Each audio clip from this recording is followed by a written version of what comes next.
کل اسرائیل اور حماس کے درمیان مفاہمت کی جو بات سامنے آئی تھی اس کو لے کر کہیں نہ کہیں اسرائیل ایک بار پھر ہارتا ہوا نظر آ رہا ہے، کیونکہ حماس نے جو شرطیں طے کی گئی تھیں قطر اور مصر کے ذریعے، ان شرطوں کو ماننے سے اسرائیل نے انکار کیا اور حماس نے ان کو ایکسیپٹ کیا اور پوری دنیا کو یہ دکھا دیا کہ ہم جنگ بندی چاہتے ہیں، لیکن اسرائیل جنگ بندی نہیں چاہتا۔ اس کے بعد اسرائیل کے کئی منتریوں کا بیان، نیتن یاہو کا یہ بیان سامنے آیا کہ ہم اب رفح کو تہس نہس کر دیں گے، اور اس کے بعد اس پر عمل درآمد بھی ہوا رات میں جس طرح سے حملے کیے گئے۔ لیکن اس کے درمیان امریکہ، چائنا، رشیا، ان تمام دیشوں کے بیانات سامنے آئے ہیں اور اسرائیل کو یہ کہا گیا ہے کہ وہ ترنت جو ہے رفح میں اپنا آپریشن بند کرے۔ اس کے باوجود اسرائیل باز نہیں آ رہا ہے اور نیتن یاہو یہ کہہ رہے ہیں کہ ہم اب پوری طرح سے اب رفح کو تہس نہس کر دیں گے۔ تو کہیں نہ کہیں رڑنیتی کے معاملے میں، پوری دنیا کو یہ دکھانے کے معاملے میں حماس کامیاب رہا ہے کہ یہ برباد کرنا چاہتے ہیں، تباہ کرنا چاہتے ہیں، لوگوں کی جان لینا چاہتے ہیں، بچوں کو، خاص طور سے ان لوگوں کو جو یہاں پر پناہ لیے ہوئے ہیں، 10,000 کے قریب لوگ ہیں جو غزہ سے چھوڑ کر کے آئے ہیں غزہ کو اور یہاں پر کیمپ میں رہ رہے ہیں۔ اب ان کو بھی وہاں نہیں رہنے دیا جا رہا، کیونکہ کل شام سے ہی علاقے کو خالی کرانا شروع کر دیا گیا، بمباری کی گئی اور تقریباً 5 فلسطینیوں کی موت سامنے آئی ہے۔ چین کا رفح پر حملے روکنے کا مطالبہ بھی سامنے آیا ہے۔ اس کے علاوہ 24 گھنٹے میں حملے تیز کیے گئے ہیں اسرائیل کے ذریعے، جس میں 5 فلسطینیوں کی شہادت ہو گئی ہے۔ اس کے ساتھ ہی حزب اللہ کے ڈرون حملے میں 2 اسرائیلی فوجیوں کی موت ہوئی ہے۔ حماس نے خبردار کیا ہے کہ جس طرح سے تم یہ سوچ رہے ہو جیسا کہ تمہارا حال ہم نے پہلے کیا ہے، اسی طرح سے ہم یہاں پر بھی رفح میں بھی تمہارا حال کریں گے۔ غزہ میں جو حال کیا گیا ہے اس سے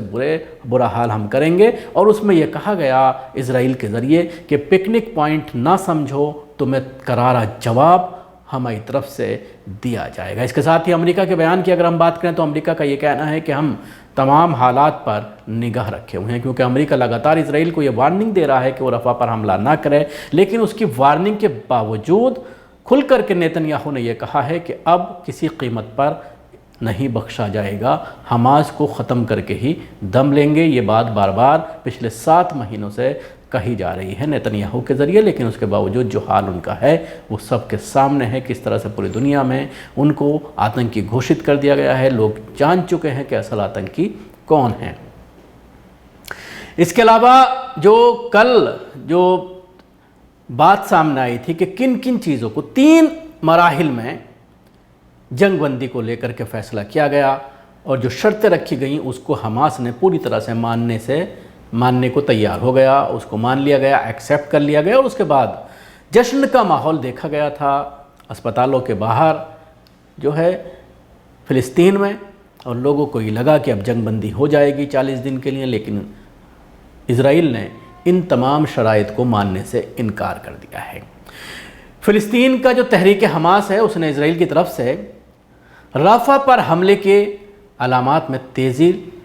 آنے کے ساتھ ہی اپنے رد عمل میں کہا ہے کہ اسرائیلی فوج یاد رکھے اس کے لیے رفح پکنک پوائنٹ ثابت نہیں ہوگا۔ خیال رہے کہ امکانی حملے کی تیاری کی تازہ علامات سے پہلے بھی رفح پر حملے کے حوالے سے اسرائیلی وزیر اعظم نیتن یاہو سمیت تقریباً تمام جو اسرائیل کے عہدیداران ہیں، آفیسرز ہیں اور اس کے ساتھ ہی منسٹرز ہیں، انہوں نے دھمکیاں دی ہیں اور لگاتار یہ دھمکیاں جاری ہیں۔ حماس کی طرف سے جنگ بندی کی جو پیشکش تھی اس کی منظوری کے اعلان کے بعد اسرائیلی حکومت کے ذریعے یہ کہا گیا ہے کہ جنگ بندی کی یہ تجویز طلبیت کے لیے ناقابل قبول ہے۔ یاد رہے کہ اس تجویز میں پہلے مرحلے میں وقتی جنگ بندی، بعض مقامات سے اسرائیلی فوج کے پیچھے ہٹنے، اہل غزہ کے اپنے گھروں کو لوٹنے اور امدادی سامان کی ترسیل اور مخصوص تعداد میں یرغمالیوں اور قیدیوں کے تبادلے کی بات کی گئی ہے۔ دوسرے مرحلے میں تمام یرغمالیوں کی رہائی اور مستقل جنگ بندی کو رکھا گیا ہے۔ تیسرے مرحلے میں غزہ کی تعمیر نو اور غزہ کی ناکہ بندی ختم کرنے کے اقدامات شامل کیے گئے ہیں۔ چینل 12 نے رپورٹ میں کہا ہے کہ اسرائیلی جو مذاکراتی ٹیم کو ثالثوں کی جانب سے حماس کا جواب مل گیا ہے اور اب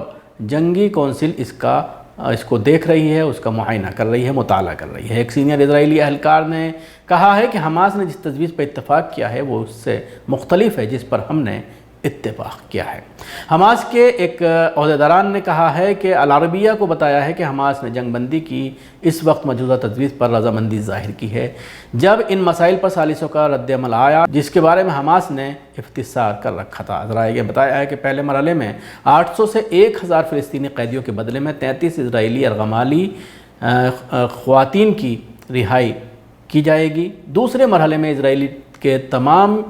جو یرغمال ہیں، یہ بندھک ہیں، ان کو طے ہونے والی تعداد میں فلسطینی قیدیوں کے بدلے رہا کیا جائے گا۔ تیسرے مرحلے میں جو یرغمالی ہیں اور قیدیوں کی لاشوں اور باقیات کا تبادلہ ہوگا۔ معاہدے کے تیسرے مرحلے میں غزہ کی تعمیر نو شروع کرنا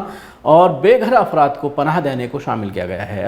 ذرائع نے بتایا ہے کہ حماس کی طرف سے جو منظور کی گئی جو تجویز ہیں اس میں ہر اسرائیلی خاتون فوجی کے بدلے عمر قید کی سزا پانے والے 20 قیدیوں کی رہائی کو رکھا گیا ہے۔ حماس کی جانب سے مثلی تجویز کی منظوری اس اسرائیلی اقدام کے چند گھنٹوں بعد دی گئی ہے جس میں اسرائیل نے شمالی رفح میں 1 لاکھ فلسطینیوں کو نکل جانے کا حکم دیا تھا اور اس کے بعد جبری طور پر فلسطینیوں کا انخلاء شروع کرا دیا گیا تھا۔ یہ کارروائی رفح سے اسرائیلی آپریشن کی تیاری کے ضمن میں کی گئی تھی۔ تو اب آپ دیکھ سکتے ہیں کہ کہیں نہ کہیں اسرائیل ان تمام شرطوں کو ماننے کو تیار ہو گیا ہے جو رکھی گئی تھیں